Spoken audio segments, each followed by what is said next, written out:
Is there anything you'd like to add or alter? Yeah, can you tell my mum to off for me? How young is too young to commit murder? Today we're covering 3 of the youngest known killers in the world. Number 3, 6 years old. On February 29, 2000, 6-year-old Kayla Rowland was killed at Buell Elementary School in Mount Morris, Michigan. That morning at 9:53 a.m., a teacher named Alicia Judd calls 911.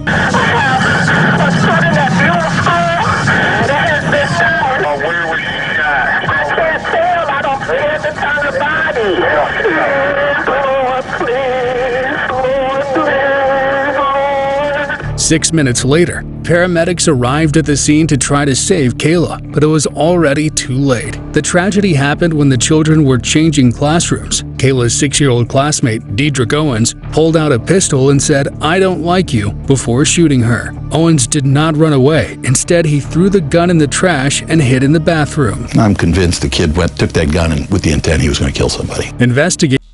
Damn, that's sad that little boy did that. And you know he didn't know what the hell he was doing. A lot of stuff like this happen when you see kids getting bullied and stuff like that. And it always ends to stuff like this. It's like, why aren't people paying attention to the signs and listening, trying to understand what is going on? Because if my kid acts a certain way, I'm going to always ask them how their day in school was and, you know, et cetera, et cetera. And always let them know if they deal with anything, please talk to me about it. You know what I'm saying? Investigators discovered the boy had a difficult family life. He had taken the gun from a drawer in his drug-dealing uncle's house and brought it to the school along with a knife. Kids at school, they had teased him, and I think he was upset. And, you know, I think he had the idea that, you know, this is a way I can get even. Dedrick was never charged with murder. There's a presumption that a child 6 years old is not criminally responsible and cannot form the intent to kill necessary to have a criminal prosecution. However, in September 2000, Dedrick's 19-year-old uncle, Jamel A. James, was convicted of manslaughter in the death of Kayla Rowland. In the end, the little girl's older brother and sister forgave Dedrick. And now all I can say is that I forgive him, and I really hope he's doing something with his life, and I really hope he's doing something to better himself. Owens now lives a clean life with his mother and has his own son. I know there's probably some people in there that was probably talking to him, because if you look now, he got his own kid and, you know, he doing the family thing basically. You can't hate somebody for that, for dealing with what they felt, you know what I'm saying, they dealt with, and turned their life around. This is what it's all about. Turn your life around and doing what's right when you fuck up, you know what I'm saying? A lot of people don't get those chances, and a lot of people do, and they still fuck up. And it's good to see how it ended, that, you know what I'm saying, he's doing things a lot better than what he was doing. Number 2, 14 years old. On July 31st, 2021, 5-year-old Logan Mwangi had his life cut short. His mother, Angharad Williamson, had reported her son missing in Bridgend, UK. Please help me, please. Where are you? My son's not here. My boy Corinne's not here. There's somebody who's not here. Okay, who's not there? My son, he's alive. He's not here. Okay, take a breath. When did you see him last? I don't see him in the bed last night. 10 days before, Logan had tested positive for COVID-19 and been quarantined in his home, but he had stopped responding from his room. Well, I'm not allowed to see my biological son. Look. He's unconscious. Why is he unconscious? Listen, I don't know. Right now, the best thing... All I'm getting is answers like this. Why is no one telling me what's going on? I don't know. An hour after his mother's chilling call, Logan's body was found. Police are investigating after the body of a 5-year-old boy was found in a Bridgend river. Investigators discovered that Logan's stepfather and stepbrother John and Craig had moved in 5 days before his murder. Before they did, Logan's 14-year-old violent stepbrother had threatened to kill him. On July 31st at 2:43 a.m., we can see John Cole and his son on CCTV leaving the property carrying a large bundle. The judge described his injuries as catastrophic, and they said that they were similar to someone who had fallen from a great height, Tom, or someone who'd been in a car accident. At first, Craig denied what he and his father did to Logan.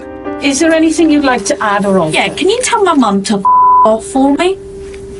Why is that? Because she's blaming me and my dad for everything when we haven't done anything. Neither has my dad. Now, I'm just sick of this. She's just saying whatever she wants to get out of the cells. But later, the teenager confessed what happened on that day. Minutes after, we went back out to check whether they've gone down. We didn't say anything. We were trying to be as quiet as we could because we didn't want to wake Logan or unheard. And I don't know whether Logan was still there at that point because we didn't look. Mulligan was sentenced to life detention with a minimum of 15 years. Both his parents were sentenced to life imprisonment with a minimum of 29 years. Damn, that's fucked up. I really can't say nothing about that. Just hearing how the autopsy said they found his body and how, you know what I'm saying, how it was described as what they did to him. Ain't nothing could be said about that. Number 1, 10 years old. It was a typical day for 46-year-old Deborah McVeigh and her 10-year-old son Joseph until an argument over a household chore escalated.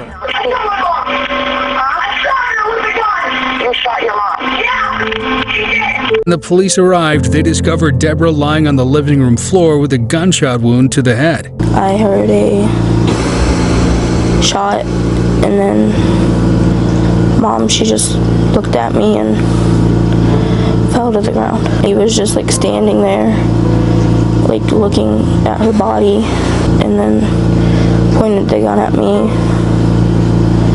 And then I like begged him not to like shoot me, and then he ran down to the neighbors, and then he told them to call 911. Joseph had acted out before, causing disturbances in the classroom, getting into an altercation with the school bus driver, and once reportedly using a dustpan to hit a school administrator. Inside Joseph's room, the police found 6 weapons. He killed his mother with a .22 caliber rifle his father had given him. Joseph was charged with murder as a juvenile and was deemed mentally not fit to stand trial. Damn, that's kind of like a cliffhanger. I want to know what happened to him. Like, he cold-blooded killed his mom.